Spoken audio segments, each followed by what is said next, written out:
বাচ্চাদের ভুলের কারণে আমরা যদি ওকে চেক দিয়ে রাখতাম তো আজকে এত বড় দুর্ঘটনা ঘটতো না। আলহামদুলিল্লাহ প্রায় 8-10টা কলা খাওয়ার পরে আজকে সকালে বাথরুম করার পরে ওর পেটে যে চুম্বক ছিল সেগুলো বের হয়েছে। সবাই ওর জন্য দোয়া করছেন।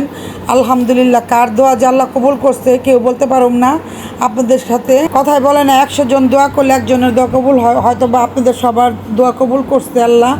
আসসালামু আলাইকুম, সবাই কেমন আছেন? আশা করি সবাই ভালো আছেন। আমিও আল্লাহর রহমতে ভালো আছি।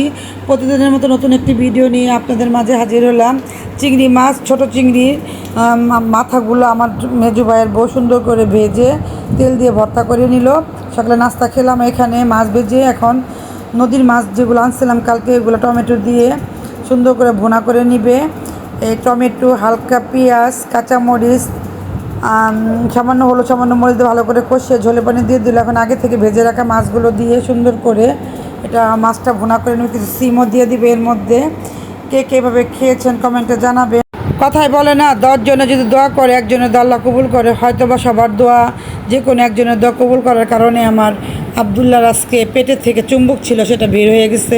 সবার বাচ্চাদের আপনারা চোখে চোখে রাখবেন, কারণ এখনকার বাচ্চারা অনেক চঞ্চল। কোনো প্রকারের লোহা জাতীয় জিনিস দিবেন না, এতে বাচ্চাদের পেটে গেলে অনেক সমস্যা হয়। আজকে হসপিটালে যাওয়ার পরে সবই দেখতে পাইছি।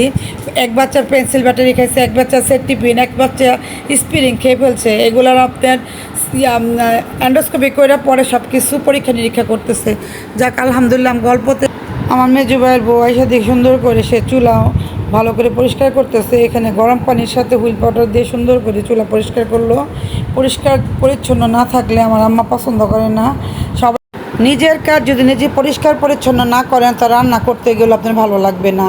তাই সবাইকে বলবো রান্না শেষে সুন্দর করে গরম পানি, হুইল পাউডার দিয়ে, ভিমবারের সোপা দিয়ে সব কিছু পরিষ্কার করে মেয়েদের দেখতেও সুন্দর লাগে আর রান্না করতে খুবই ভালো লাগবে।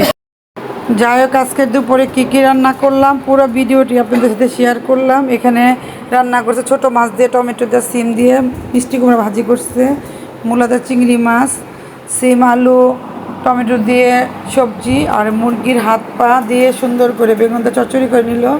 এখন গোসল করে সবাই খাওয়া দাওয়া করে নিব। তো এখানে আমি খেতে বসছি, আমার মেয়ে, আমার আম্মা। তো আজকের ভিডিওটি এখানে শেষ করলাম। সবাই ভালো থাকবেন, সুস্থ থাকবেন, ভিডিওটির পাশে থাকবেন, লাইক কমেন্ট শেয়ার করবেন। খাবার দাবার খেয়ে একটু যাবো একটু বসুন্ধরাতে মেয়েকে নিয়ে মোবাইল ঠিক করার জন্য। আসসালামু আলাইকুম।